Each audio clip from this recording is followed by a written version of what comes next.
An argument for state policing, and people have said if you put state police, if you reform the constitution and make state policing possible, the governors will use them as dogs. But the governors have complained themselves that they need state police because it's very difficult for them to galvanize the police or call the police to action. And we've seen this happen in Benue State, in Enugu State, because they've been finding it difficult to call or galvanize the police in their zones to respond to the herdsmen, to certain or lots of herdsmen attacks. Yeah, so where do you stand on state policing? I'm going to speak like a professional, not as a politician today. I'm a security consultant, and over the years, I've been on radio for over 8 years discussing security to Lagosians and Nigerians. I've been on TV, on my own personal program, discussing security too. So like I said, for those who are listening to us or watching us right now, I'm talking as a professional, not as a politician. With where I stand right now, I stand on the issue of state policing. But unfortunately, you hear what I'm saying? Is our politician matured enough to handle state policing? That's where we have issues. That's where the issues is right now. I don't think we are matured enough. But with the state of insecurity in Nigeria, we should be thinking of having state policing. But you see, I've said it time with a number on different forums, and thank you for giving me this opportunity again to educate Nigerians and Nigerians in diaspora who is watching right now. You see, I think we should start with community policing first of all, and have a pilot from 1 or 2 states who can afford to sponsor it, because policing is very, very expensive. Even Lagos state government, if they put the entire budget on the floor, on the table to run security, it's not enough. That's why in Lagos state, we have what we call private and public partnership, who have come together to run through Lagos State Security Trust Fund to run security. And that's why today, unlike in the past where you see armed robber taking over banks, taking over community, it has drastically reduced or non-existent anymore. What am I trying to say here? Those who are saying state police cannot be run in Nigeria, they are right in their own way. But like I said, professionally, with the rate things are going, you see, army is not to be on the street of Nigeria and protect us. It's the work of police.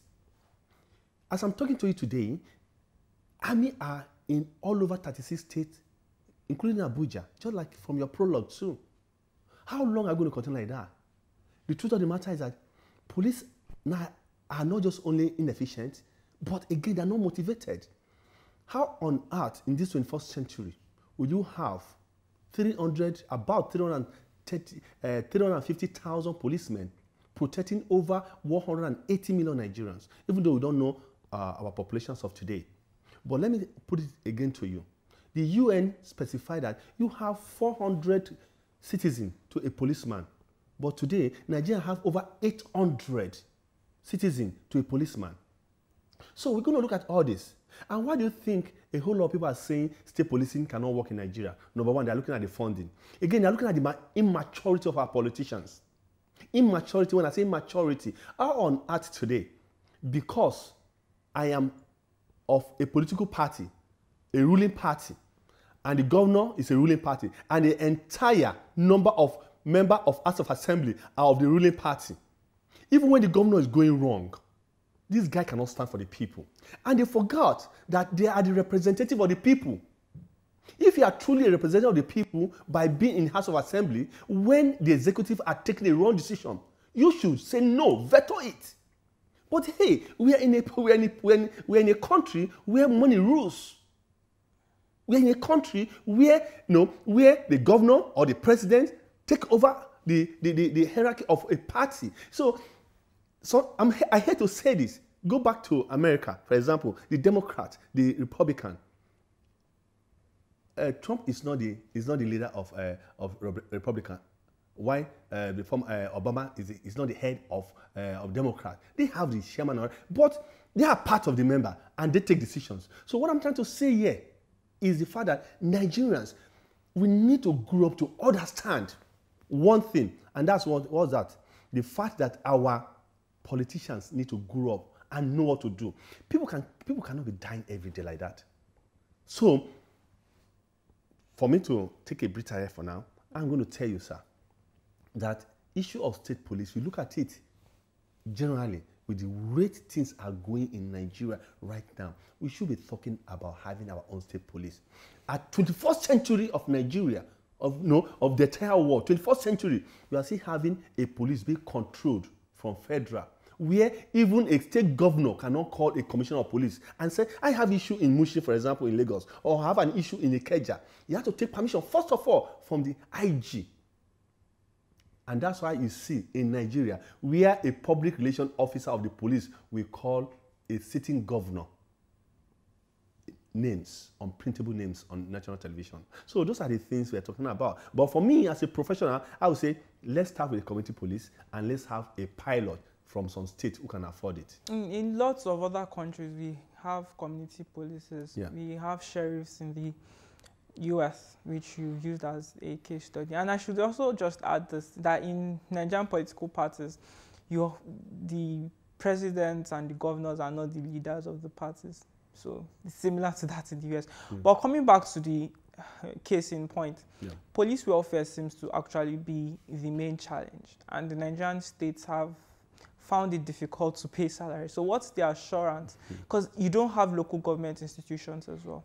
So what's the assurance that community policing itself would work?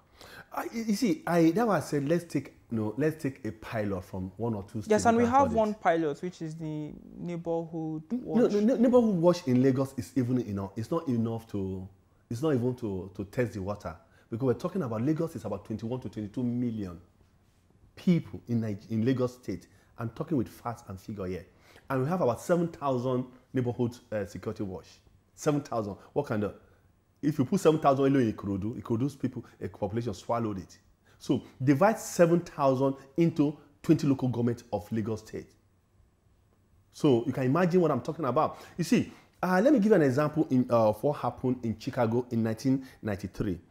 Chicago started their community policing around about that time when the drug laws were taken over the state. Don't forget they have a state police in America, but they are taking it back to county.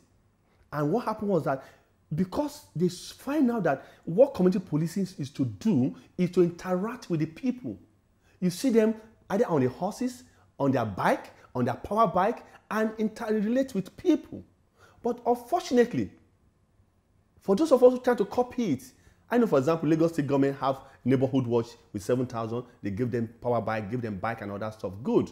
But the question is that the geographic spread is little, right? It's little. And again, okay, let me take state like Rivers State. They are rich enough. Cross River, rich enough. Akwa Ibom, rich enough. Anambra State. We can have all those states. So let's first of all, play around community policing. After playing around it, if it's working, we now say, okay, let's go for state policing. In Benue State, the governor recently came up with the livestock guard as a response to incessant attacks by herdsmen. And the Fulani community in the state has rejected their presence. Won't this in itself this in itself is already creating conflict? So don't you think we need some form of consensus first off? You see, it's because of the diverse nature of Nigeria. I'm telling you, this herdsmen issue, if the government have listened to some of us in the private security industry, they would have understood the fact that these herdsmen are not just Fulani herdsmen. These guys are terrorists. They are Boko Haram. Because I grew up, in southeast part of Nigeria and southwest part of Nigeria. And growing up, Fulani herdsmen used to be friends. There's this thing they call in our local parlance, Fura de Nunu. They'll come. I remember being in the riverside in Onitsha, and these guys will come with their cow, and they give us free Fura de Nunu, and we play with their cow. You see, how suddenly did they start parading with AK-47? So if government have realized that these guys are terrorists, this would have been dealt with. So coming back to your question, what Benue State governor tried to do by coming up with cops to able to protect their farms and other stuff was because of because of what he have seen on ground. And again, those guys, were they properly trained? Were they properly, their upbringing in terms of security, what to do, were they properly tutored? So you see that as a governor, when you are doing something, you need to look at it holistically and say, okay, how can we manage this? How can we do this? How can we do that? Most time, I keep saying it, police they are kind of reactive, which is not supposed to be. Policing is supposed to be proactive before it happens. Unfortunately, they are teaching all this neighborhood watch and all these guys they are bringing up reactiveness, which is not right. You understand? So we need to get to a point in Nigeria where, you see, let me tell you what I'm advocating. Let's start all over security. Let's start from fundamentals. I said it on one of my radio shows that government can buy all the guns, all the AK-47, name them, all the APC, all the ammunition carriers, buy them, without educating the people on what to do. It's tantamount to nothing. A 3-year-old kid in America. I'm sorry, I keep using other word. I've traveled enough. I've read enough, and I've seen things. So I need to say it so that people can understand. A 3-year-old child in Western world know how to call 911. How many elder pets in here? Does even Nigeria have a 3-code number to call? 767. That's Lagos only. And even in Lagos, on my show, sometimes I say, excuse me guys, how many of us can tell me which number you can use to reach the emergency in Lagos State? A lot of people do not know, despite that. So what I'm trying to say here is that there's a whole lot of education that I think government need to carry out. And that's why, see, remember those days when we were growing up in Nigeria, there is this Ministry of Orientation, and it would say, call police, so make una call police. All of us then, it became a jingle for us. So what is the role of National Orientation Agency? What's the work of the Minister of Information? I just pray that at the end of this show that the ministers, all of them, they will listen and watch this episode of this show, and for them to sit up and to understand that 911 happened in America. Immediately after the 911, what happened? Home security was formed. And what's the purpose of the home security? Who made up of the home security? The immigrations, the custom, the FBI, all the security apparatus. For over 7 years, we've been fighting Boko Haram. Which home security have we put together? What have we put together? The same today in Nigeria. You see different agencies, security agencies, fighting each other. There's one organ of government that's responsible for making laws and trying to implement some of these things you've been saying. That's the National Assembly. They recently, through lots of lobbying, came up with the Peace Corps bill, which the president vetoed. Now, what do you think about that bill?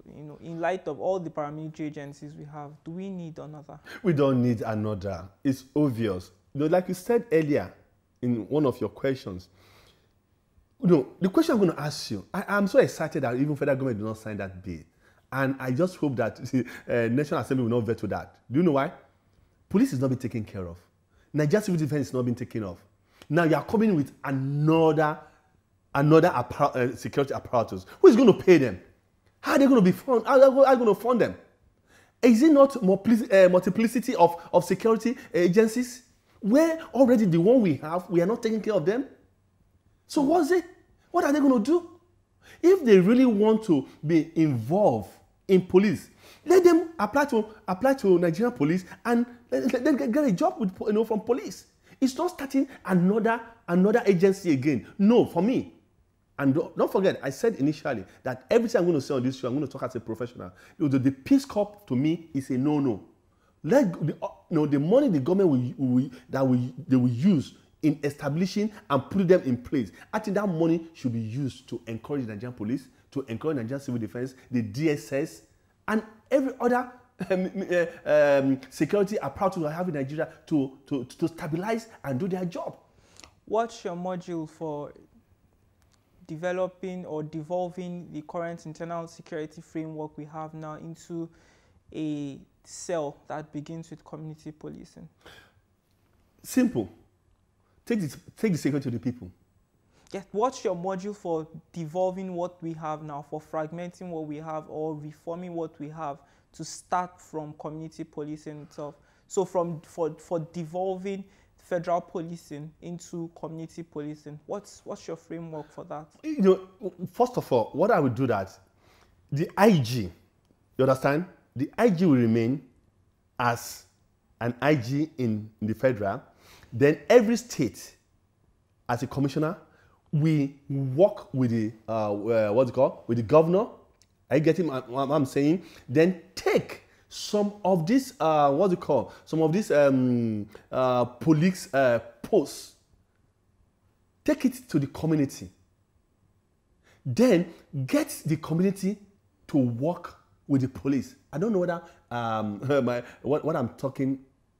what I'm saying right now meets your question. That is my own personal development that I'm looking at right now.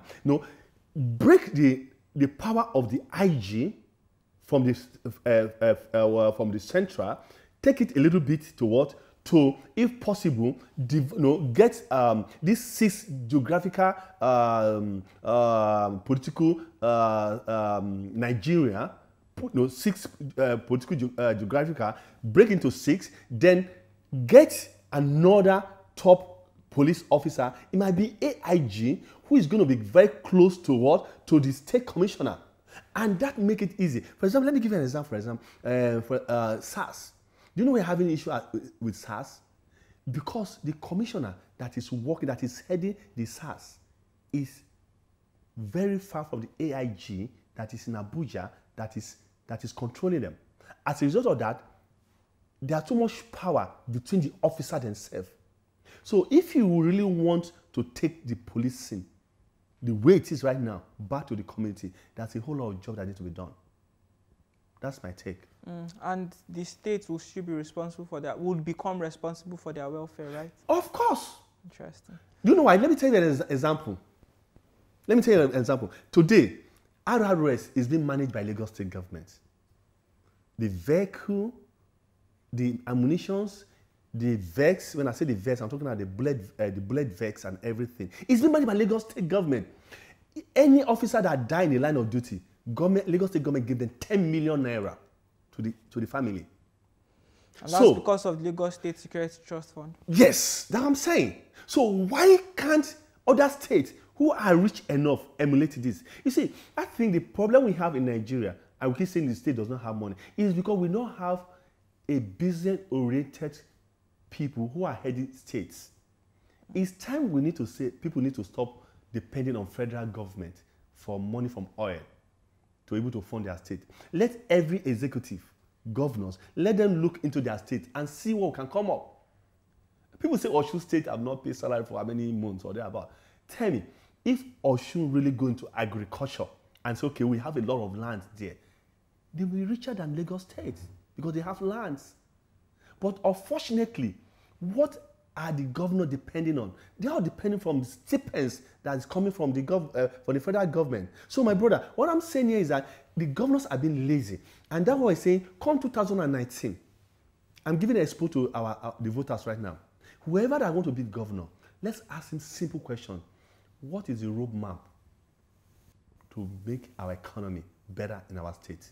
Okay. On that point, we'll have to end this discussion, and you clearly hit the point that the states, the welfare, economic welfare of the states is a bit shaky, and it might not be able to support, be it state or community policing at the moment. So the first thing we have to look at is economic welfare and stronger economic structures. Thank you very much, Mr. Richard Amuwa. It's been nice talking with you. Once again, thank you so much for having me. Yeah.